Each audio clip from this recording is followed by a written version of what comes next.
It's a terrible scene, the worst I've ever seen in my life. She fought like a real hero for her kids. They were doing their homework when they got murdered. They were stacked on top of one another, and the tub was full of water. You can't drown children while you stare into their gasping faces without being the devil. The devil wouldn't even come close to describing the evil behind this case. It was something far darker, beyond what words can capture.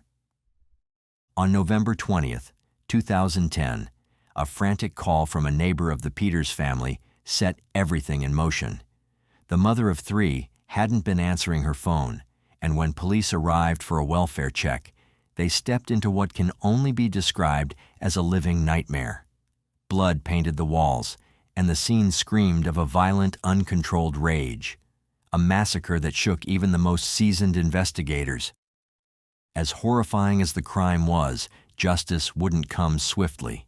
It would take 9 agonizing years to uncover the truth, and the answer lay disturbingly close to home. Someone trusted, someone familiar. But who could carry out such an unspeakable act, and what could have driven them to it? Before we dive into the shocking details, let's take a moment to get to know the Peters family, an incredibly close-knit group of 4.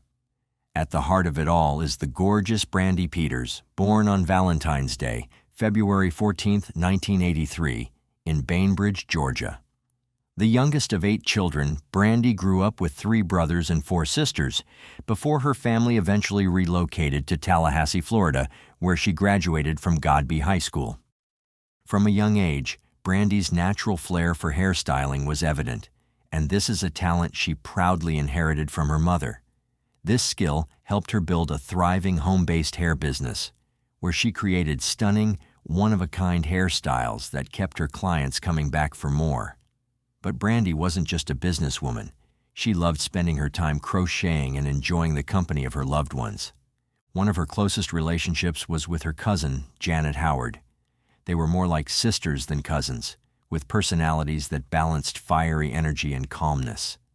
But in 2003, Brandy's life took a major turn when she found out she was pregnant with twins, Tamia and Tanaya, with her then-boyfriend, Antonio Anthony.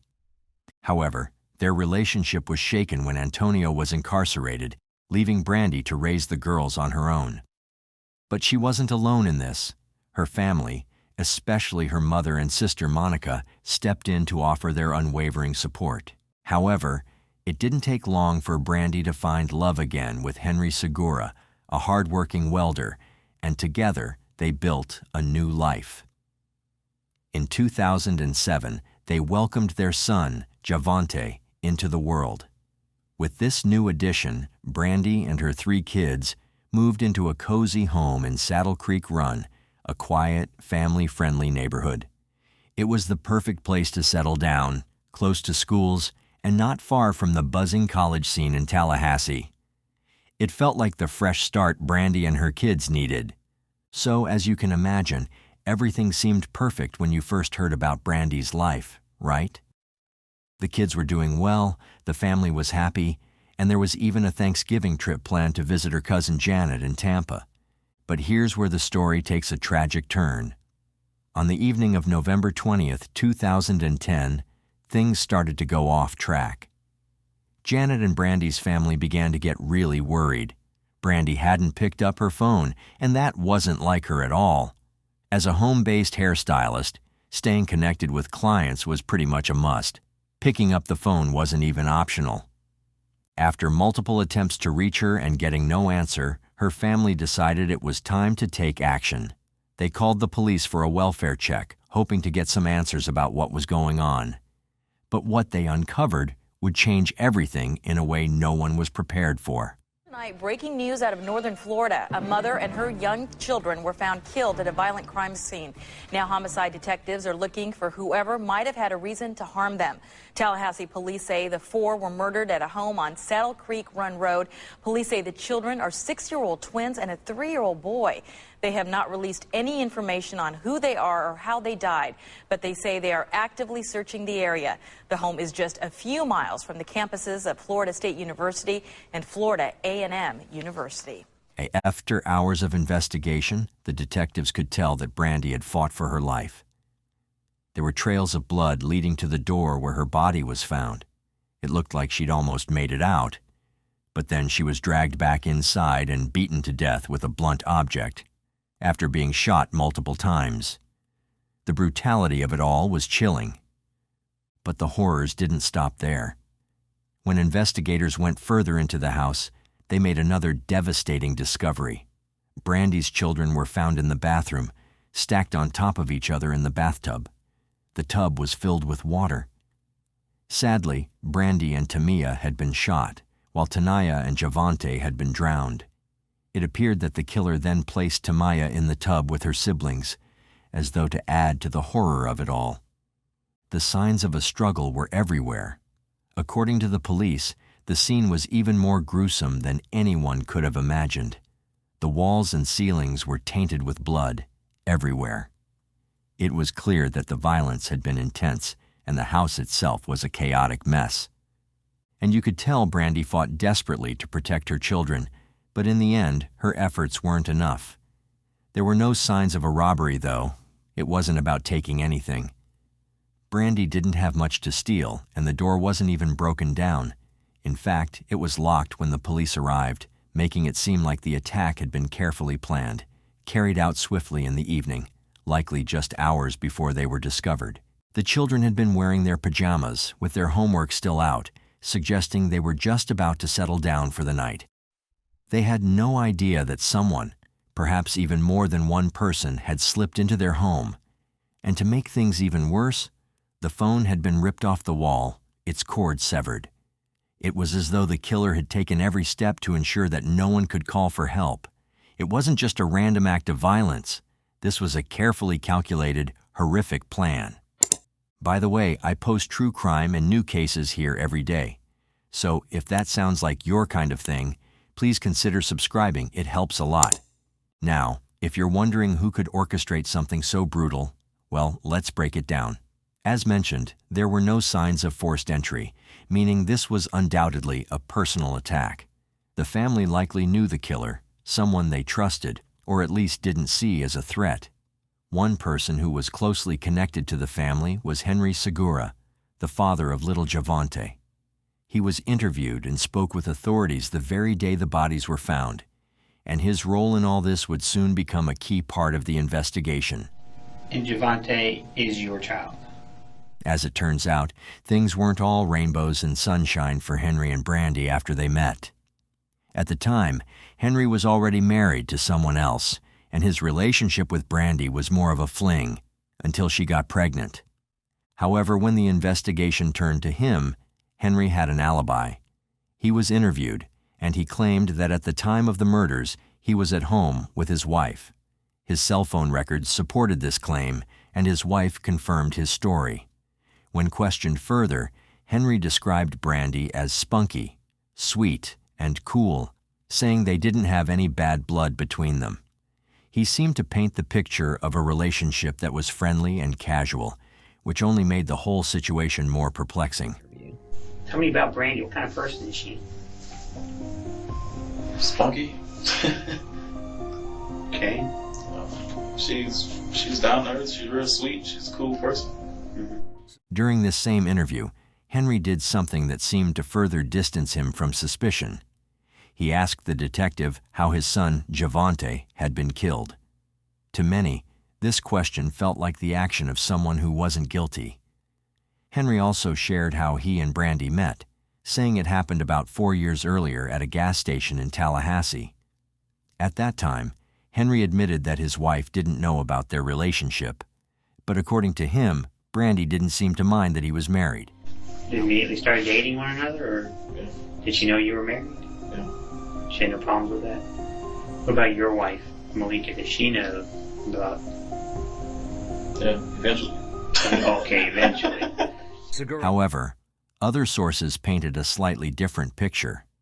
At the time of their fling, Henry and his wife were reportedly on bad terms and not even living together. This complicated dynamic made it seem like Brandy wasn't necessarily stepping into a happy marriage, but rather a messy situation where lines were already blurred. But here's where things take a twist. During the interview, the detective noticed something odd. There were slight scratch marks on Henry's pinky finger. This raised immediate red flags. The officer asked Henry if he'd be willing to show more of his body, and upon inspection, there were additional red marks. When officers questioned Henry about the marks on his body, he had an explanation ready. He claimed they were from a gang fight in Tallahassee, adding that he had even been shot in the stomach during the incident. To further prove he had nothing to hide, Henry confidently volunteered his DNA for testing. His calm demeanor and willingness to cooperate seemed to steer suspicion away from him. But there was one detail that couldn't be ignored. Henry admitted he had doubts about being Javante's biological father. He explained that he was skeptical about whether Javante was truly his son, and even mentioned being under a court order to pay child support. Despite this, Henry insisted that his relationship with Brandy was nothing but positive. He described her as a caring mother and claimed they had always been on good terms, with no animosity between them. And according to him, on the day of the murder, he was nowhere near Brandy's house. He firmly insisted that he hadn't been there at all. However, he did admit to visiting Brandy just 2 days before the horrific incident. He claimed that was the last time he had any contact with her, standing by his story with unwavering confidence. Still, those doubts about Javante's paternity couldn't be overlooked. Was it possible that frustration over child support or lingering uncertainty had caused tension beneath the surface? Or was Henry truly the cooperative, innocent figure he appeared to be? The community was desperate for answers. People were terrified, urging officers to move quickly, because what if this was the work of a serial killer? After all, Tallahassee had a dark history of housing some of the most notorious criminals, including the infamous Ted Bundy and Gary Michael Hilton, both of whom had ties to the area. With the weight of the community's fear on their shoulders, the investigators turned their focus to the crime scene itself, combing every inch of Brandy's home for clues. What they found raised even more questions. Inside the house, investigators stumbled upon something that added a new layer of mystery to the case, a stack of love letters. But these weren't your typical roses are red, violets are blue kind of notes. These letters were allegedly from James Carlos Santos, a well-known drug dealer with a notorious reputation in Tallahassee. Now, Santos wasn't just any guy. He was currently behind bars and claimed to have some serious ties to criminal organizations. From his prison cell, Santos made bold and chilling claims that immediately grabbed the detective's attention. According to him, he was a key figure in a powerful criminal network, and Brandy Peters had been running drugs for him. But here's where things took a darker turn. Santos alleged that Brandy had been skimming cocaine from his operation, and once he discovered this betrayal, he claimed to have ordered her and her entire family to be killed. And Santos didn't stop there. He had receipts, or so he claimed.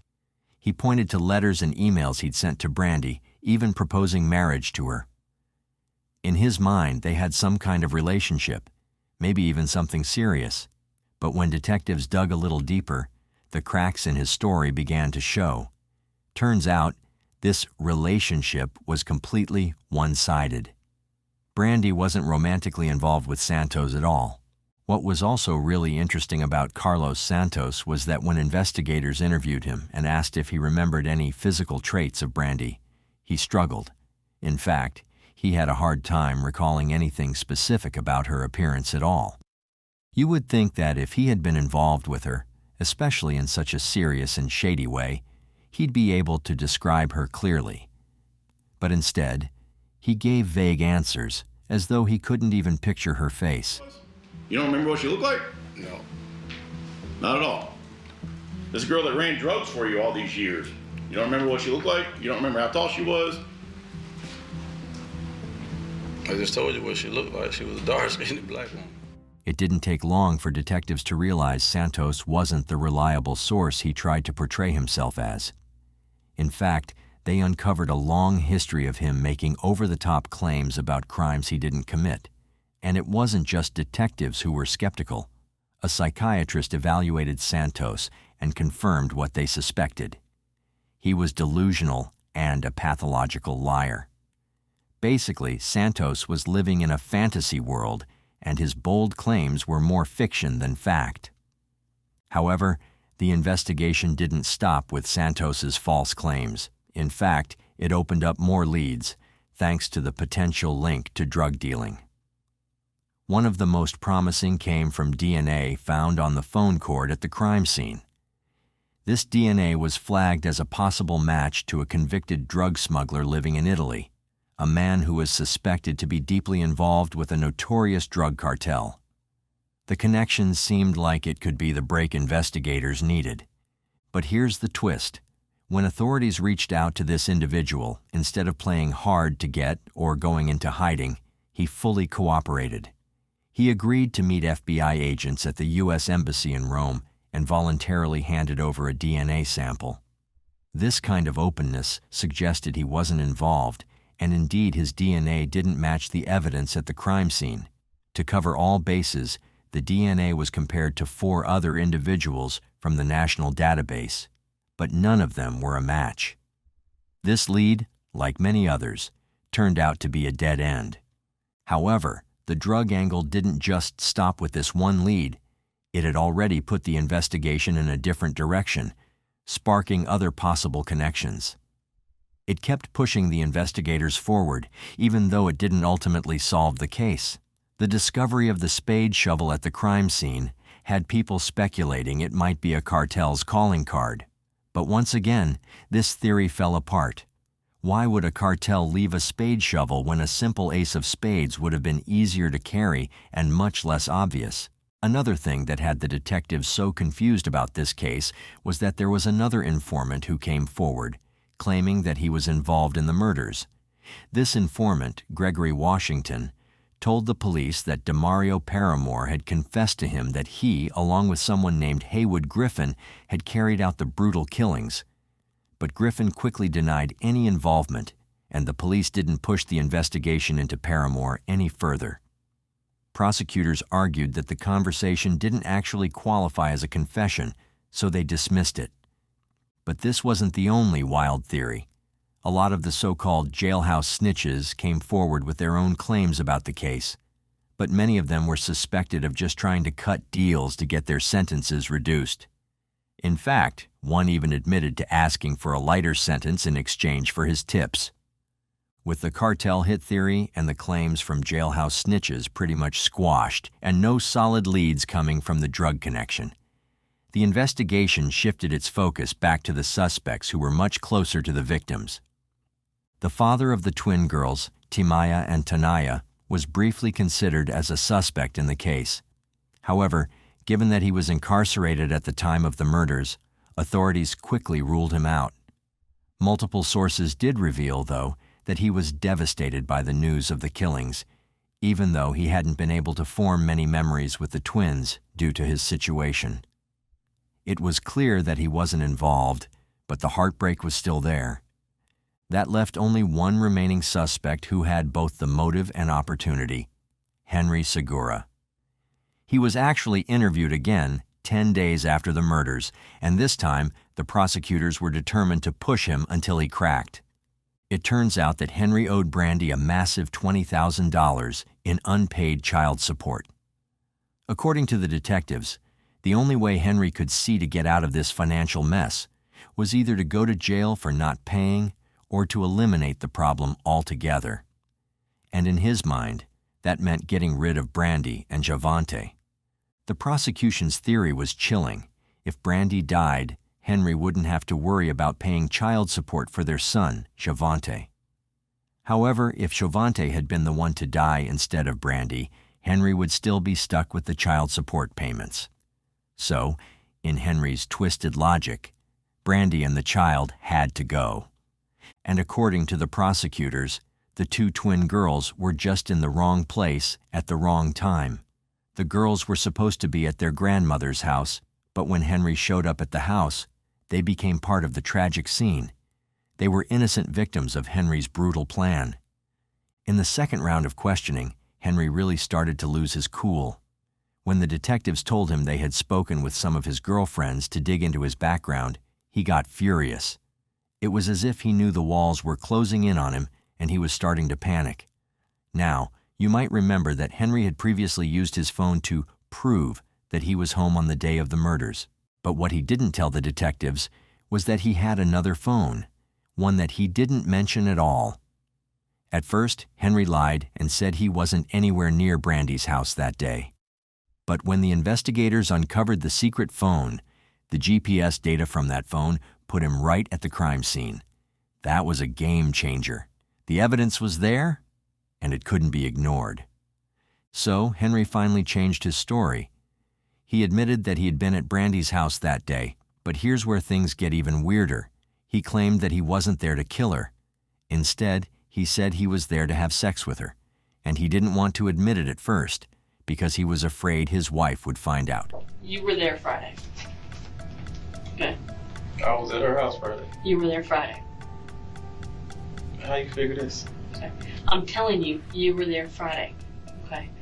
You can't think that when something like this happens, that they're not going to find evidence. Okay. You can't think that. We have to. After that intense interview, Henry Segura was officially labeled as the prime suspect in the murder of Brandy Peters and her 3 children. But as expected, he wasn't going to go down without a fight. Henry quickly hired a top-notch lawyer who was more than capable of trying to spin the story in his favor. And it wasn't until a year later that Henry was finally arrested after fleeing to LeSueur County, Minnesota, following the murders. It took a year because the investigation had hit several dead ends, including the whole drug cartel theory, which ultimately led to nothing. When the trial finally kicked off, Henry's defense team tried to argue that the lack of his DNA at the crime scene was solid proof that he wasn't involved in the murders. They even claimed that he had just been there for a casual visit with Brandy, nothing more, nothing sinister. When Henry was asked why he had lied to the police during his initial interviews, he simply said, "And yet you're asking this jury to believe everything you have to say today." Yes, because in the process of me lying and doing all these lying, I had a whole lot of time to sit down and think about all the mistakes I made, all the kids I had outside of my marriage, and I've learned how to right my wrongs. The case quickly took a turn when Kelsey Kennard, Henry's former cellmate in an Oklahoma jail, came forward to testify. Kennard shocked everyone by revealing that Henry had confessed to him back in 2011. According to Kennard, Henry had gone into disturbing detail about the murders, about how he killed Brandy and her 2 daughters. Despite this bombshell testimony and all the mounting evidence, the jury just couldn't reach a consensus.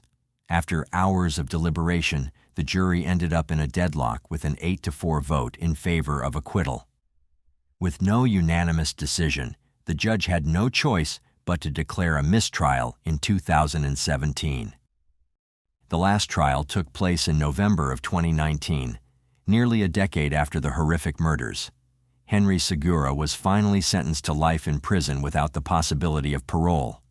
During the trial, the defense tried to argue that a drug cartel was behind the killings, but the jury wasn't convinced. Despite Segura's insistence on his innocence, the evidence against him was overwhelming. His DNA was found at the crime scene, and his statements kept changing. All of this pointed to him being the killer. As for Henry, he didn't show much emotion. He quietly spoke with his lawyer and nodded to his family. But one of his family members couldn't keep it together and screamed in the courtroom. She was quickly escorted out by bailiffs who threatened to arrest her. It's chilling to think it took so many years before justice was finally served, and all we can do now is hope that Brandy and her kids are at peace. But what do you think? Was it really all about child support, or was there something more going on behind the scenes? Maybe the cartel theory wasn't as far-fetched as it seemed? Let me know your thoughts in the comments below. I'm dying to hear what you think. If you like the way we create these videos and you want to help bring more cases like this to light, hit that like button and subscribe for more deep dives. Thank you once again for watching.